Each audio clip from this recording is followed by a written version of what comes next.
আসসালামু আলাইকুম, সবাইকে স্বাগতম জানাচ্ছি তারেক একাডেমিতে। আমি তারেক আছি আপনাদের সাথে এবং আজকে আমরা কথা বলতে চলেছি ক্রপ টুল নিয়ে। আমরা এর আগের টিউটোরিয়ালে ক্রপ টুল দেখিয়েছিলাম কিভাবে ক্রপ টুলের কাজ করতে হয়, আর আজকে আমরা পার্সপেক্টিভ ক্রপ টুল নিয়ে কথা বলবো।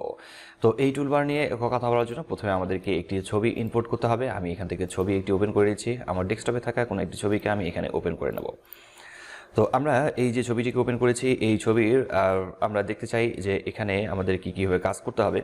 এই ছবিটিতে মূলত আমরা যে কাজটি করব সেটি হচ্ছে এই ক্রপ টুলের ব্যবহারটা দেখে নেব যে এই ক্রপ টুলের ব্যবহারটা আসলে কীরকম।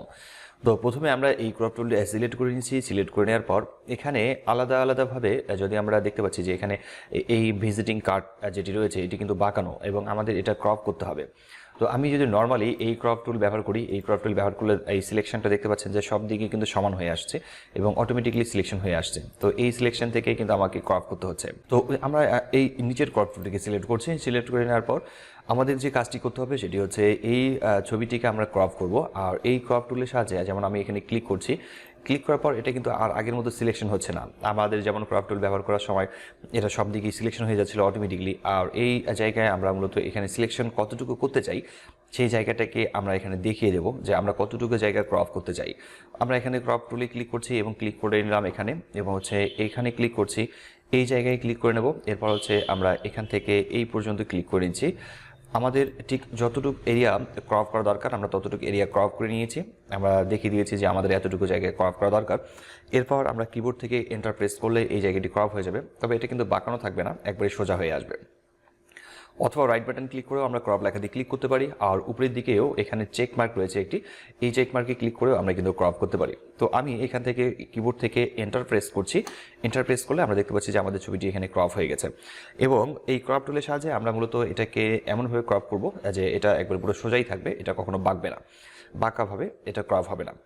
এছাড়াও আরও একটি কাজ আমরা দেখব, সেটি হচ্ছে যে এই ছবিটি যখন আমরা নিয়ে আসবো, এই ক্রপ টুল যখন আমরা ব্যবহার করি তখন উপরের দিকে বেশ কয়েকটি অপশন দেখা যাচ্ছে। তো এই অপশনগুলোর মধ্যে থেকে যেমন এখানে প্রথমে দেওয়া আছে ফন্ট ইমেজ। এই ফন্ট ইমেজ হচ্ছে যে এই ছবির আসলে সাইজ কত সেটা আমাদেরকে দেখাবে।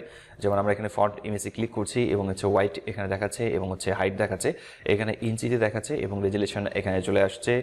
আর যদি আমরা এটাকে চেঞ্জ করতে চাই সেন্টিমিটারে, সেক্ষেত্রেও আমরা এখান থেকে সেন্টিমিটার করে নিতে পারবো।